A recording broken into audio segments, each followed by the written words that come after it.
Hey y'all, it's Miss Lipo. Hope you guys are doing okay. I am going to read a book today called Too Many Toys by David Shannon. It's also illustrated by David Shannon, which means he also created the pictures. And it's called Too Many Toys because this boy Spencer definitely has way too many toys.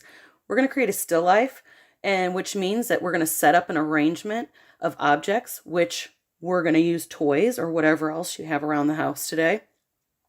And we're going to set those up and we're going to draw them later, which we'll talk about later. But first, let's read the book, Too Many Toys by David Shannon.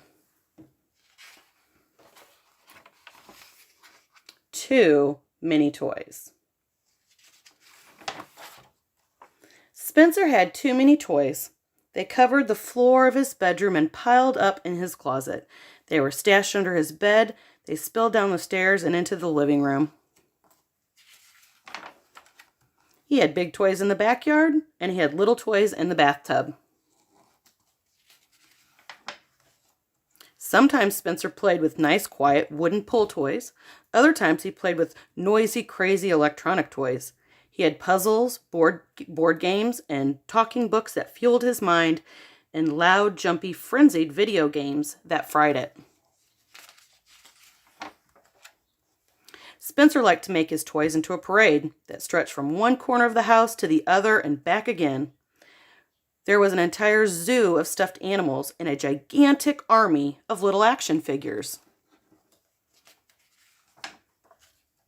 He had a fleet of planes, trains, and toy boats, and a convoy of miniature trucks and cars.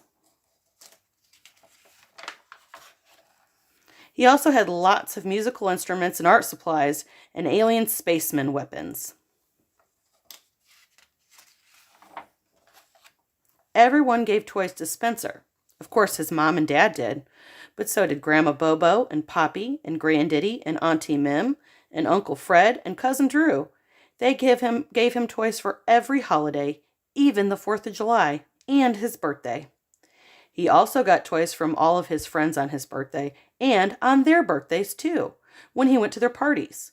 He got toys at the drive-thru with his kid burger and at school for having lots of peace person points, and at the dentist and the doctor when he didn't squirm. That is a lot of toys.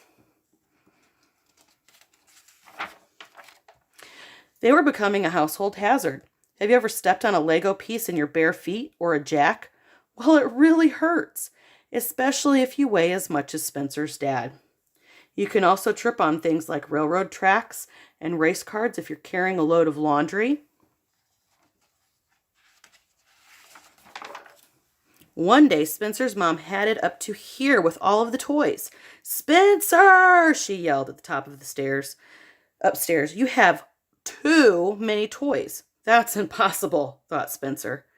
Then she said, "We're going to get rid of some of them." "That's a catastrophe." "Pick out what toys you don't want," she ordered, "and put them in this box." "But I love them all," Spencer cried. "All right," said his mother. "I'll help you." She picked up the alien space ninja. "How about this one? You haven't played with this one in years." "But I was just about to." "Spencer," his mother said, "it doesn't have a head." "I'm making him a new one," Spencer replied. "Fine," said Spencer's mother, "but this can definitely go." She pulled down the alien and picked up a filthy one-eared bunny. "Not Mr. Fluffer's, Mom, how could you?" "This one?" she said. "That's Mr. Fluffer's best friend." "This one?" "Mother, have you forgotten? Grandma Bobo gave that to me for my 4th birthday, and I'll never be 4 again. Ever!" "Oh, please, Spencer," his mom said, rolling her eyes. "Don't be so dramatic." "Okay," she said.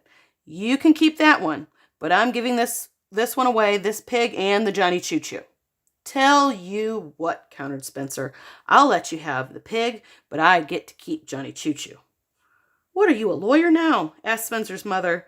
"You can keep Johnny Choo Choo, but that cow goes in the box too. Deal?" "How about 2 Gitchy Goomies instead," said Spencer, "and I'll throw in a little peeper of your choice."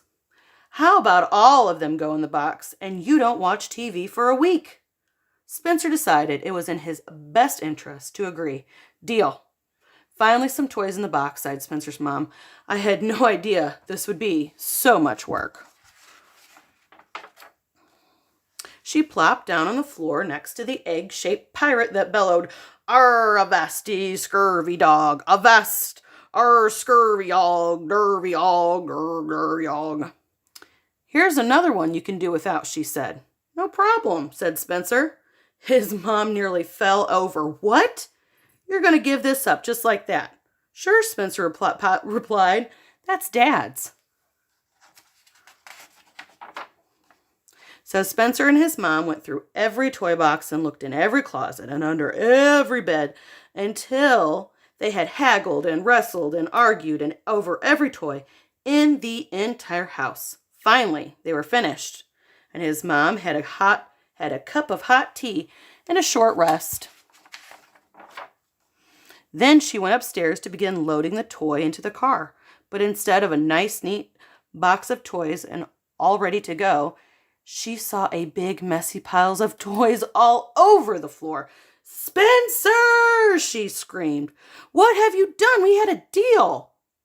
You are right, Mom, Spencer called from his bedroom. I do have too many toys, but we can't get rid of this box. It's the best toy ever. The end. Now what I want you to do is go find some toys or other objects. I have a few things that I have set up here. So I want you guys just to grab a few things and I will be back shortly.